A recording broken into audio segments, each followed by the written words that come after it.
Assalamualaikum warahmatullahi wabarakatuh. Saya Giska Bima, saya Jono Patrian, Saya Mordekai. Saya Jeremy. Ya, kita bakal membahas manajemen perubahan bab 3. Enak kali ya, lagi hujan ngomongin manajemen perubahan. Bisa. Itu kan udah ada kopi. Ada florinya juga, lebih seger. Emang kelihatan sih penerus bangsanya ya. Dan Amin. Membahas perubahan. Kita ngomong tentang substansinya dulu nih. Yang pertama, substansi perubahan dalam organisasi. Yang pertama, dalam manajemen perubahan. Kalau menurut gua, setiap manusia tuh butuh seorang, nggak bisa hidup sendiri. Ya, setuju. Benar. Jadi perubahan itu ada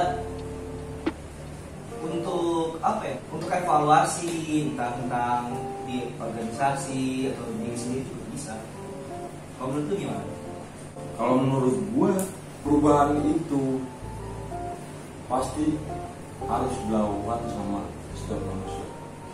Karena kalau setiap manusia gitu-gitu aja, otomatis teknologi gak bakalan berkembang. Di dalam organisasi juga, kalau nggak ada perkembangan, kinerjanya bakalan gitu-gitu aja sih. Kalau menurut gue emang penting banget kalau perubahan tuh buat semuanya. Kalau menurut lu Jar? Kalau menurut gua sih, kalau perubahan manusia itu benar kata mereka. Tapi lebih tepatnya itu perubahan itu harus bisa individu satu sama lain. Oh, maksudnya individu satu sama lain. Ini nih gue perbaikin Jar. Mungkin maksud itu tiap orang nggak bisa hidup individu ya, nggak bisa hidup sendiri kan? Ya benar. Dalam organisasi kan banyak tuh orang-orangnya. Ya betul. Ya. Kalau menurut gua perubahan itu emang mau nggak mau sih emang harus ada perubahan. Soalnya ya, kalau menurut gua tuh zaman kan terus maju, ya. Waktu juga terus berjalan, nggak mungkin kita di situ doang. Nggak mungkin. Ya. Benar. Kayak kita dari lahir pertama kita ngerangkap dulu. Kita lama-lama bisa jalan, bisa lari, itu pasti ada perubahan. Betul. Makanya kita dituntut sama waktu juga atau sama keadaan juga, kita yang mau nggak mau bikin kita berubah. Ya, dalam organisasi juga begitu sih. Jadi kita kayak dalam organisasi menurut gua kayak wadah untuk berkembangnya kita, untuk nyari perubahan yang lebih baik sih. Betul. Jadi kalau nggak ada perubahan kayak sia-sia aja gitu masuk organisasi menurut gua sih. Ada supir tuh. Langit nyuruh kita ngopi, Ngopi. kawan. Aduh. Ngopi. Set. Biar makin encer. Tapi kalau menurut gue nih, sebenarnya tuh kalau ngebahas perubahan dalam organisasi nih ya, setiap organisasi tuh menurut gue punya keahlian untuk berubah. Sebenarnya untuk melakukan perubahan tuh ada, cuman di beberapa momen mereka kayak apa ya, kayak bahasa gaulnya sih nggak peka nih. Nggak peka kalau ada, wah nih ada satu hal yang bisa gue lakuin supaya jadi perubahan nih. Kebanyakan tuh nggak peka, makanya itulah mungkin yang membedakan organisasi A dengan B, karena orang-orang yang di dalamnya mungkin tingkat kepekaannya berbeda-beda. Kalau menurut gue sih kayak gitu, nambahin aja sih. Kita lanjut bahas tentang tujuan dan sasaran dalam organisasi, perubahan organisasi. Tujuan dan sasaran organisasi itu untuk mengubah keadaan gitu, krisis di masa depan yang akan mendatang. Menurut gue, tujuan sasarannya tuh kayak apa ya? Kita menganalisis nih ke depannya supaya gimana caranya kita bisa mengatasi krisis-krisis yang ada di depan mata di dalam organisasi itu sendiri. Dengan cara entah kita evaluasi, entah dengan ya banyak kita berkomunikasi. Ya, berarti tujuan dan sasarannya supaya kesalahan di sebelumnya nggak terjadi di kemudian hari ini dan kemudian hari gitu ya. Oke. Di tujuan perubahan ada sih perubahan yang bagian buruk, cuma kita ngambil baiknya aja, jangan ngambil yang buruk. Gimana ya? Kalau kata lu? Menurut gue pribadi sih, krisis dalam organisasi itu bisa berpengaruh terhadap kinerja organisasi itu sendiri. Menurut lu? Kalau gue sih ya, kalau kita kayak yang dibilang Janop ya kan, tentang apa ibarat kata kalau enggak melakukan sebuah perubahan itu kita ntar tujuannya itu kan perubahan supaya kita mengantisipasi krisis ya kan, kalau kata Janop. Cuman ibarat kata pengen ngelakuin sebuah perubahan juga mengantisipasi krisis, ada dua hal sebenarnya. Apa tuh? Dua hal yang harus diperhatikan banget sih. Yang pertama di bagian pegawai itu yakin sama manajernya. Yakin di bagian ini manajer punya kemampuan nggak nih ngelihat pasarnya bergerak kemana. Strategi. Nah, Benar. dikatakan dia harus pandai ngebaca ini pasar bakal bergeraknya kemana nih ke depannya nih. Strategi. Supaya nggak salah strategi. Iya. Begitupun sebaliknya, ibarat kata si manajernya udah jelas strateginya, tanpa bantuan perubahan secara individu nggak bakal terjadi itu perubahan. Itu sih yang harus diperhatikan banget untuk dalam setiap organisasi. Kalau menurut gue sih kayak gitu paling. Itu manajemen perubahan begitu ya. Iya. Organisasi emang di organisasi harus berkesinambungan ya. Berkesinambungan. Antara yang atas dengan yang bawah, Iya. dan yang bawah sama yang atas. Karena kan organisasi bukan individual. Ya. Semua ditanggung bareng-bareng kayak gitu kalau menurut gua. Kebetulan nambah ilmu juga nih. Alhamdulillah ya. Ngopi lagi ya teman-teman. Ngopi. Selanjutnya itu tahapan-tahapan melakukan perubahan. Kan pasti setiap entah kita individu ataupun organisasi punya tahapan-tahapan ini untuk berubah. Ya benar. Itu gimana kira-kira? Kalau menurut teman-teman semua? Kalau menurut gua pribadi ya, proses lah ya, jatuhnya kayak proses gitu. Itu balik lagi ke organisasinya itu. Dia jadi wadah yang benar apa yang atau yang bagus gitu. Jadi bikin anggota di dalamnya itu dari nggak tahu jadi tahu, dari nggak bisa sampai jadi bisa gitu loh. Edukasi. Jadi dalam organisasi itu terus harus ada edukasi gitu. Jadi supaya kita tahu nih apa yang nggak kita tahu, dan dari individualnya itu juga sih. Kalau dia mau tahu pasti dia usaha kayak ini apa sih, gimana sih caranya, gue nggak bisa, dan dia minta ajarin gitu. Jadi emang harus ada kesinambungan gitu antara dua-duanya itu. Berarti kayak balik sebelumnya ya, kita emang harus punya komunikasi, harus punya tahapan-tahapan yang ya harus dijalanin sih sebenarnya, dari bawah sampai ke atas, dari yang atas sampai ke bawah. Iya. Kalau tentang tahapan-tahapan, gue pernah ngebaca sebuah nggak artikel sih wadah. Baca buku kali ya. Baca buku. Gue pernah ngebaca buku. Gokil. Dan ada yang ibarat kata itu menurut gue sih poin yang gue baca salah dari banyak yang poin penting. Itu dia salah satu poin yang sama pentingnya di bagian tahapan-tahapan. Ya. Gue bacain. Sabar, gue nyari HP Bray. Oh, bacanya ini ebook ya? Ebook pas. Online. Ini bagus banget sih. Intinya nih, tahapan yang dilakukan untuk melakukan sebuah perubahan itu tuh harus kayak yang tadi sebelum kita bahas, harus strategis, harus selain strategis kita juga perlu terarah untuk melakukan perubahan. Itu harus terarah tuh, perubahannya kemana tuh. Habis itu juga lepas dari terarah, kita harus juga kalau kita mau ngembangin sesuatu nih, kita lihat dulu pasti masalahnya di mana. Makanya kita mau kembangin itu tuh biar itu masalah hilang. Itu sih yang penting. Bukan hilang, cuma meminimalisir. Meminimalisir, iya, thank you. Kalau Thank you. emang toleransi pasti bakal ada lagi. Pasti bakal ada lagi. Iya. Pas. Thank you. Salah. Itu sih, itu penting sih untuk tahapan-tahapan. Salah satu hal yang penting. Yang pertama itu kita harus strategis. Setelah kita strategis nih, harus terarah. Nah. Oh iya. Setelah terarah, kita memahami dulu nih masalahnya. Ya benar. Pemahaman. Nah, Kalau menurut gua ada tambahan aja nih dari gua, jadi harus setelah strategis, terarah dan paham sama masalahnya. Yang keempat tuh ada plan B-nya juga kali ya. oh iya. Jadi kita mikirin plan A nih. Udah strategis, udah ke arah, dan kita tahu masalahnya. Jadi setelah 4 itu udah, 3 itu udah nih, tau.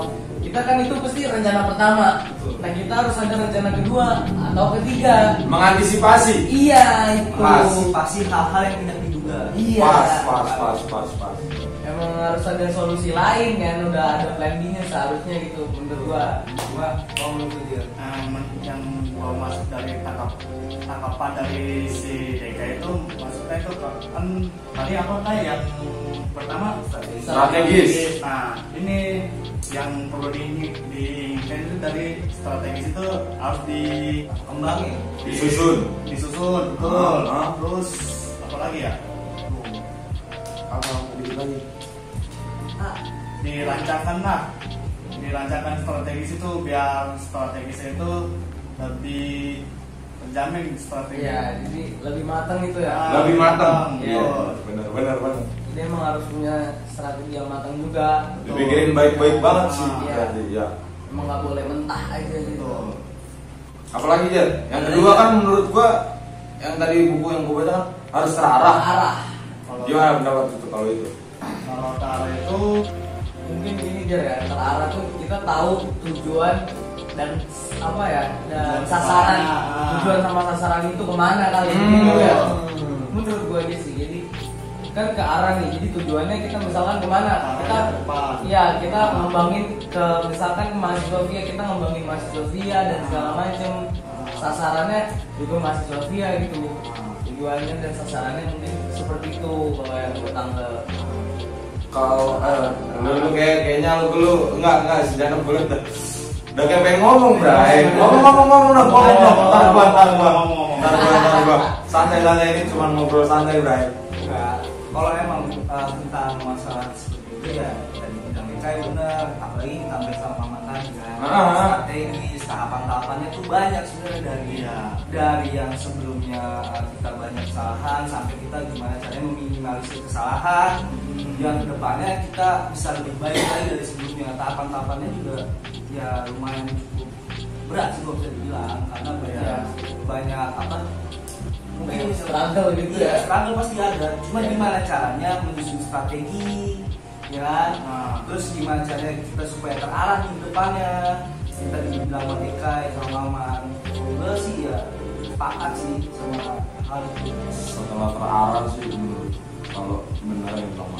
Cuman menurut gua setelah yang dibilang Maman tadi nih kita punya tujuan begini A B C D udah terarah, gimana cara kita mempertahankan arah kita, arah dan tujuan kita. Konsistensi, benar. Makanya sebelum itu kan organisasi itu butuh komitmen juga sebelumnya. Iya. Kita ya nggak bisa individu gitu, ya kan? Itu pas. Nggak bisa individu. Cuman kan gimana ya, kalau gue lihat Jeremy kisah hubungannya, ya lah, cuma sedikit Brian bisa pegang komitmen tuh sedikit. betul. Sedikit. Cuman calon penerus bangsa kan nggak ngebahas itu. Gue usah kita bahas yang masalah hubungan antara ya Brian. Next aja. Ada lanjutan lagi tentang tantangan dan perlawanan dan melakukan perubahan. Tantangan dan perlawanan ya gitu. Apalagi juga kata-kata tantangan, Berat ya. berat. Lu buat tantang lu, buat berubah. Oh itu sih nggak perlu ditantang, emang harus berubah. Keharusan. Kita harus berubah, kita harus mengikuti zaman dong. Benar, benar. Sebenarnya kayak perubahan kan emang udah sifat dasar manusia kan, harus Iya. berubah. Tantangannya ya mungkin ya itu berarti kesalahan yang sebelumnya kita harus terima, kita harus terima. Jangan pernah takut salah juga. Iya. Untuk untuk kita menyusun strategi, kita menganalisis apapun itu kan itu tantangan juga. Iya, karena nggak bakal ada bener kalau nggak ada salah ya. Jangan takut salah, jangan takut jatuh, jangan takut kalah juga ya nggak sih. Karena sifat dasar manusia kita harus berubah.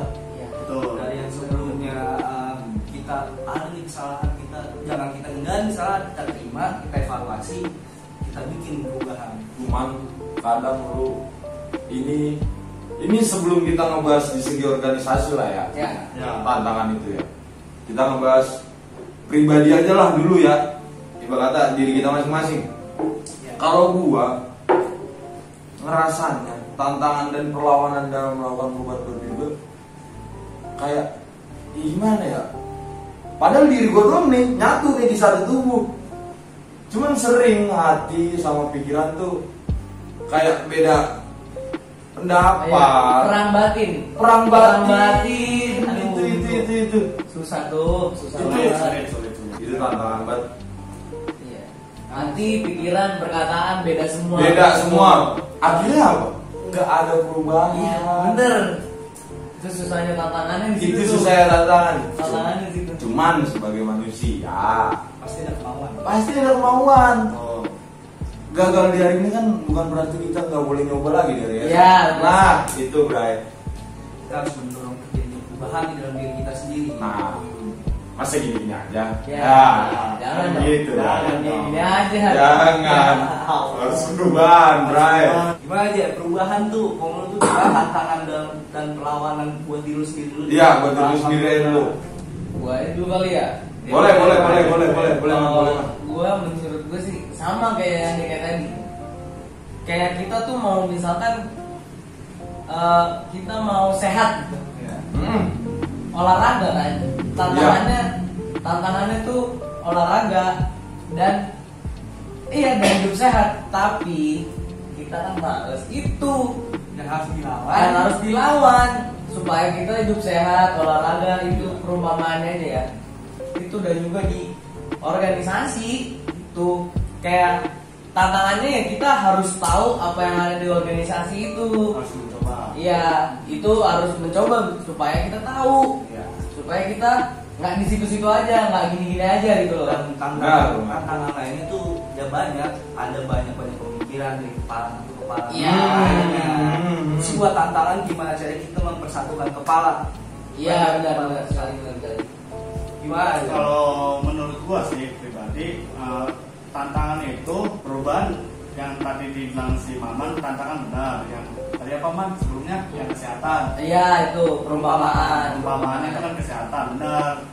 Kalau tantangan dalam arti kesehatan benar harus olahraga. olahraga. Nah, tantangannya kita Yang melawan males itu lah. Kita perlawanannya kita harus melawan males untuk Nah. olahraga hidup sehat gitu loh. Banyak sih sebenarnya tantangan, ambil simpelnya aja lah tuh. Iya. Kayak tadi yang contoh di organisasi aja, Jer. Ya betul. Ya kan kita nggak tahu nih tantangannya, kita nggak tahu. Nah, yang harus kita lawan kita nggak tahu itu, kita harus cari tahu. Gitu. Gimana cara kita melewati hal-hal itu? Iya, entah kita nanya atau cari tahu sendiri atau baca buku kayak tadi TK baca buku. Cuman nggak kebayang sih kita yang buat pribadi aja tantangan buat melakukan perubahan sesulit itu. Iya. Gimana ibarat kata sebuah organisasi yang harus kalau di menaungi banyak orang. Ya. menaungi banyak orang dari kepala A, B, C, D, Iya. kan harus disatuin pikirannya. Itu. Ntar bakal ada nemu perbedaan persepsi, perbedaan pendapat. Gak mungkin ada beberapa kalangan atau beberapa orang yang menyelipkan kepentingan pribadinya. Wah. Itu kan harus Gimana cara kita menganalisa, meminimalisir meminimalisir itu terjadi. Minimalisir. Apa gimana? Ngopi dulu, ngopi kayak habis ngopi kayak gue bisa nih. Minimalisir. Ya, meminimalisir. Keren banget. Langsung bisa. Emang mau ngopi, santai. Memang sifat dasar manusia sih emang seperti itu ya. Cuma gimana cara kita ya benar meminimalisir, pokoknya kita susun strategi, kita analisis. Dan ini satu lagi kita harus melawan ego. Melawan ego itu susah banget. Nggak bisa kita Susah banget. kalau kita semua orang pakai itu bisa adanya perubahan itu nggak Itu. Tuh nggak ada. Malah kuat-kuatan ego ntar jadinya. Kuat-kuatan ego bener. Karena ada beberapa hal yang kita lebih baik mengalah. Nah, seperti itu demi kepentingan organisasi. Demi kepentingan bersama juga. Bersama juga. Oh kata apa sih untuk tujuan bersama gitu. Untuk Iya. tujuan bersama. Cuman nih menurut gua setelah semua dilaluin, ibarat kata udah nyatu nih. Iya. Pendapatnya udah nyatu, semuanya udah nyatu. Ketika sudah kita menjalankan progres dari sebuah perubahan, balik lagi nih, gimana kita mempertahankan komitmen itu Iya. untuk merubah itu. Balik lagi kan jadinya balik lagi ke arah Terarah. strategi. Ya. Itu balik lagi ke yang kayak gitu. Kalau udah ngejalanin tuh, kebanyakan orang udah mau ngejalanin sebuah perubahan, cuman nggak bisa konsisten. Iya. Udah nemu, ya susah banget ya pengen berubah kayak gini ya. Sekarang aja lah. Jadi nggak jadi berubah. Ya, menyerah sebelum berperang lah. Menyerah sebelum berperang, kalah sama keadaan. Itu Iya. makanya pentingnya komitmen dari awal itu kalau kita ingin berubah pasti harus ada niat dulu dalam hati. Harus ada komitmen juga di dalam Iya. organisasi. Gimana caranya kita meminimalisir hal-hal yang akan terjadi yang sebelumnya kayak krisis-krisis yang bakalan terjadi di depan. Entah ego kita masing-masing, entah tentang ya apapun itu, gimana cara kita meminimalisir. Oh, gue nangkep. Ketika udah semua satu pemikiran, terus bentar di pertengahan jalan sebuah perubahan, tiba-tiba ribet nih, pengen berubah kayak gini, gak usah lah. Di situ gue rasa fungsinya punya satu pemikiran tuh di situ. Ya. Jadi ntar ketika satu orang atau dua orang ngerasa udah capek, udah mau mundur, masih ada teman-teman yang lain yang bakal jadi support system. Ya, bisa. Itu sih penting banget sih itu kayak gitu. Oke lanjut ya, ini mungkin yang terakhir kali yang bisa kita bahas pada hari ini. Itu tentang strategi mengatasi perlawanan perubahan organisasi. Berat banget.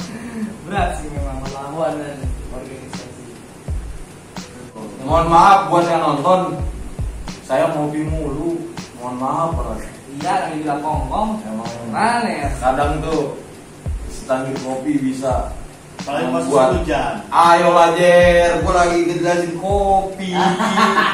Setangkir kopi bisa membuat terbuka inspirasi. Nah, selanjutnya itu strategi mengatasi perlawanan perubahan organisasi. Sebagai contoh-contohnya itu sumber-sumber perlawanannya perubahan yang dianggap tidak cocok. Itu gimana? Cara mekanismenya untuk penanggulangan. Kalau menurut lu gimana? Kalau menurutku sih partisipasi dan diagnosisnya. Partisipasi dari tentang orang-orang di dalam organisasi itu. Kalau tidak cocok kan bukan berarti menghambat suatu terjadinya perubahan. Ya. Itu bisa menjadi satu tuh pemikiran itu. Ada namanya musyawarah. Yes. Benar. Itu bisa kita untuk menjadi keputusan kepentingan bersama nanti. Terus kalau menurut gua sumber-sumber perlawanannya itu dirasakan sebagai paksaan. Mekanismenya partisipasi dan keterlibatan. Jadi gimana sih rasanya dipaksa kan gak enak. Enak. Iya kan? Makanya itu kita nggak, ya misalkan kita mau masuk organisasi A, kalau kita dipaksa, kalau menurut gue sendiri, kalau gue dipaksa masuk organisasi A itu, gue bakal nolak karena itu paksaan. Iya. Bakal baik tuh ya. Iya, karena bukan dari gue sendiri yang mau masuk. Benar, gitu loh. benar. Paksaan orang lain. Paksaan orang lain. Nah, jadi bakal percuma juga nantinya gitu loh.